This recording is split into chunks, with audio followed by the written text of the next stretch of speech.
27 জুলাই থেকে বাড়ছে মেট্রো পরিষেবা। ব্লু এবং গ্রিন লাইনে অতিরিক্ত মেট্রো, দুটি লাইনেই সকাল 6টায় প্রথম মেট্রো আর রাত 10:30 পর্যন্ত মেট্রো পরিষেবা মিলবে। রবিবার পরিষেবা সকাল 9টা থেকে রাত 10:30 পর্যন্ত। কলকাতা মেট্রো নিত্যযাত্রীদের জন্য সুখবর। 27 জুলাই থেকে বদলাচ্ছে মেট্রোর সময়সূচি। আগামী সোমবার থেকে আরও আগে মিলবে দিনের প্রথম পরিষেবা। যাত্রীদের চাহিদা এবং তাদের সুবিধার কথা মাথায় রেখে আগামী সোমবার 27 তারিখ থেকে কলকাতা মেট্রোর সবথেকে পপুলার এবং কমিউটেড দুটি লাইন অর্থাৎ ব্লু লাইন এবং গ্রিন লাইন সেখানে পরিষেবা বাড়ছে।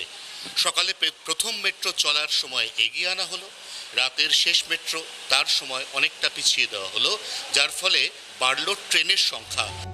ব্লু ও গ্রিন লাইনে মেট্রো মিলবে সকাল 6টা থেকে, রাতের পরিষেবা মিলবে রাত 10:30 পর্যন্ত। ব্লু লাইনে প্রথম ট্রেন মিলবে সকাল 6টায়, যা আগে ছিল 6:50-এ। শেষ ট্রেন মিলবে রাত 10:30-এ, যা আগে মিলত রাত 9:44-এ। গ্রিন লাইনে প্রথম মেট্রো মিলবে সকাল 6টায়, যা আগে মিলত সকাল 6:39-এ। গ্রিন লাইনের শেষ মেট্রো মিলবে রাত 10:30-এ, যা আগে পাওয়া যেত রাত 10:05-এ। রবিবার ব্লু ও গ্রিন লাইনে সকাল 9টা থেকে রাত 10:30 পর্যন্ত মেট্রো পরিষেবা। যাত্রীদের বাড়তি ভিড় সামাল দিতে এবং পরিষেবা মসৃণ রাখতে বাড়ানো হচ্ছে মেট্রোর সংখ্যাও।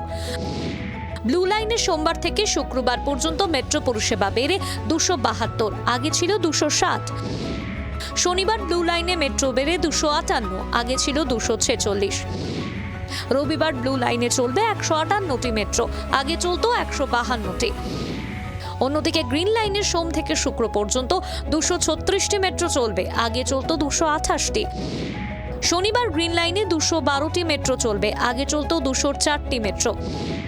রবিবার গ্রিন লাইনে 111টি মেট্রো চলবে, আগে চলত 108টি। সকাল 6টায় ব্লু ও গ্রিন লাইনে মেট্রো স্টেশনগুলির কয়েকটি টিকিট কাউন্টার খুলে যাবে। পর্যাপ্ত কর্মী না থাকায় রাত 9:25-এ সব টিকিট কাউন্টার বন্ধ হয়ে যাবে। তাই টিকিট কাটতে জনসাধারণকে অ্যাপ অথবা স্মার্ট কার্ড ব্যবহারের পরামর্শ মেট্রো কর্তৃপক্ষের। আমরা মাল্টিপল অ্যাভিনিউ অফ টিকেটিং আছে, একটা কাউন্টার অ্যাপ বেসড আছে, স্মার্ট কার্ডগুলো আছে। আমরা সকালে যখন 6টা বাজে ট্রেন সার্ভিস চালু করব তার আগে আমাদের কাউন্টারগুলো খুলে যাবে। বাট আমি আপনাদেরকে রিকোয়েস্ট করব, app based smart card based ticket use করলে আপনারা ইজি টাইম সেভ হবে। ডাইরেক্টলি আপনারা স্ক্যান করে আপনি ট্রাভেল করতে পারবেন। পরীক্ষামূলক ভিত্তিতে এই নতুন সময়সূচি এবং বর্ধিত পরিষেবা চালু হবে। পর্যাপ্ত যাত্রী পেলে এই টাইম টেবিল স্থায়ী হবে।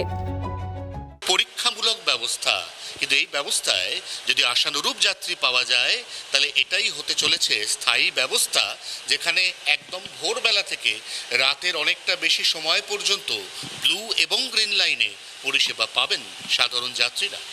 জি 24 ঘন্টার জন্য ক্যামেরায় অরিন্দমের সঙ্গে অয়ন, কলকাতা। বাংলার আওয়াজ, বাঙালির আবেগ, জি 24 ঘন্টা।